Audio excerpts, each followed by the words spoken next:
Assalamualaikum warahmatullahi wabarakatuh. Nama saya Avanin Gevira Indrajaya, absen 31. Di sini saya akan menjelaskan materi biologi tentang jaringan tumbuhan. Jadi, jaringan tumbuhan itu terbagi 5.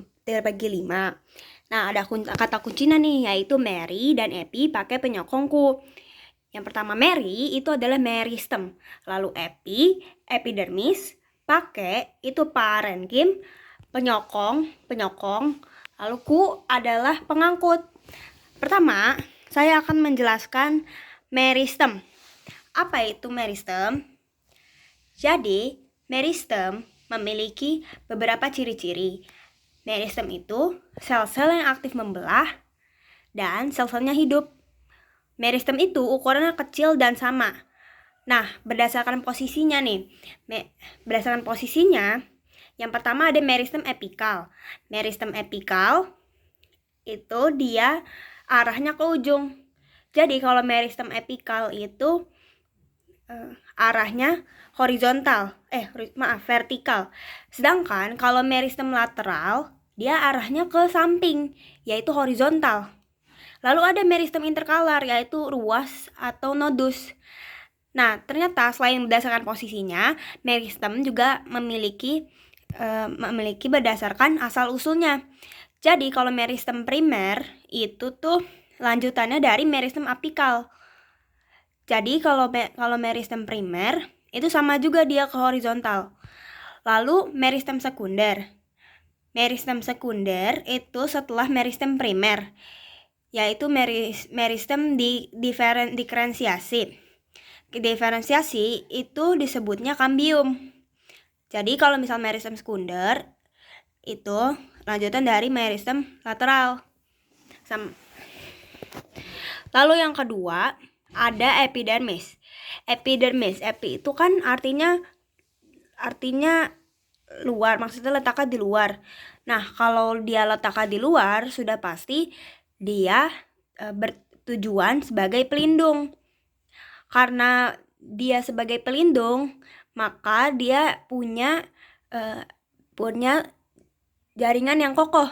Makanya di sini susunan epidermis itu susunannya rapat dan sel-selnya hidup. Nah, epidermis punya derivat. Apa itu derivat? Derivat itu adalah sebuah epidermis yang dimodifikasi. Derivat di sini terdiri 6. Yang pertama ada stomata. Stomata ini itu di daun biasanya. Dan stomata ini bertujuan untuk penguapan air dan udara. Lalu yang kedua itu ada lentisel. Lentisel itu di batang. Lentisel ini biasanya di batang. Tapi lentisel itu tidak semua batang ada, cuma beberapa batang, misalnya bakau gitu. Dan tujuan lentisel juga sama, sebagai penguapan air dan udara, tapi bedanya ini di batang. Lalu stomata di daun. Lalu yang ketiga trikoma. Trikoma itu tonjolan. Ini tuh sering ditemukan di daun. Kalau misal lihat daun itu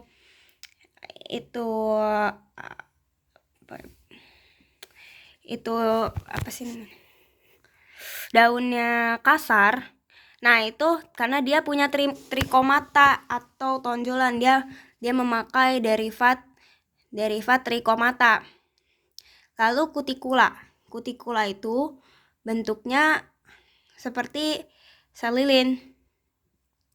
Lalu ada sel kipas.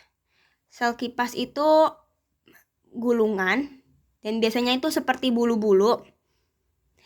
Lalu ada spina. Spina itu seperti duri. Spina ini bertujuan untuk melindungi tanaman dari lawan hewan gitu. Misalnya kaktus dia punya duri buat melindungi buat melindungi tumbuhannya.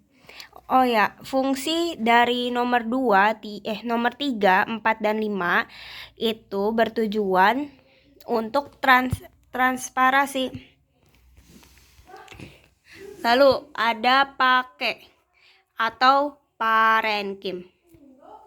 Jaringan dasar, parenkim itu dia sebagai jaringan dasar. Karena dia jaringan dasar sudah pasti ada di mana-mana. Lalu dia banyak vakuolanya.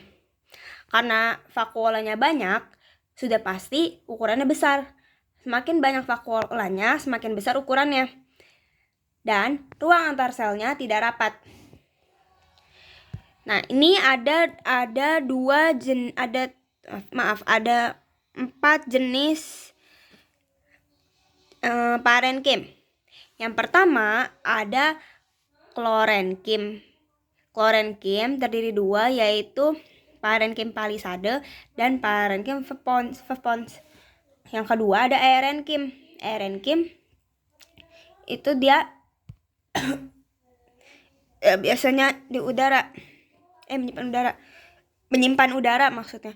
Terus yang ketiga itu ada sebagai penyimpan air atau xerophyt. Yang keempat itu sebagai penyimpan cadangan makanan. Lalu ada penyokong. Nah, penyokong juga dibagi 2. Yang pertama kolenkim. Kolenkim itu sel-selnya hidup bertebalan selulosa. Lalu penyokong jaringan muda yaitu aktivitas. Nah, karena penyokong jaringan kolenkim ini muda, berarti kolenkim ini memiliki banyak aktivitas. Makanya kolenkim ini memiliki banyak aktivitas. Lalu sklerenkim. Sklerenkim lawan dari kolenkim nih. Kalau kolenkim kan sel hidup, kalau sklerenkim sel mati. Nah, di sini ada fungsinya itu penebalan lignin, penyokong jaringan sebagai penyokong jaringan tua. Dan kalau kolenkim tadi kan sebagai penyokong jaringan muda, kalau sklerenkim sebagai penyokong jaringan tua. Lalu di sini ada pengangkut. Pengangkut itu pasti sudah familiar mendengarnya, yaitu xilem dan phloem. Yang pertama,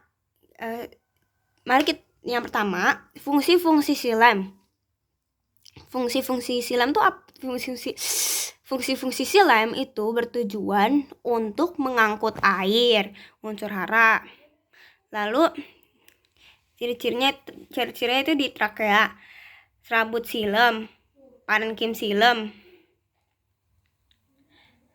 Selanjutnya phloem.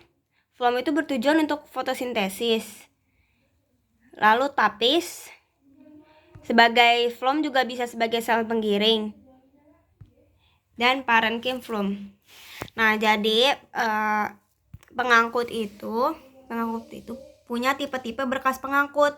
Yang pertama amfikibral. Yang kedua amfifasal. Jadi kalau misal amfikibral itu phloem dulu baru xilem. Kalau amfifasal itu xilem dulu baru phloem. Jadi seperti ini gambarannya. Berarti ini adalah gambaran amfikibral karena dia phloem dulu baru xilem. Phloemnya di luar, xilemnya di dalam.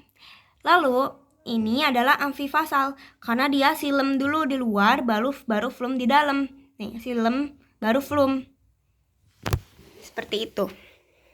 Sekian dari saya, semoga dapat dimengerti. Wassalamualaikum warahmatullahi wabarakatuh.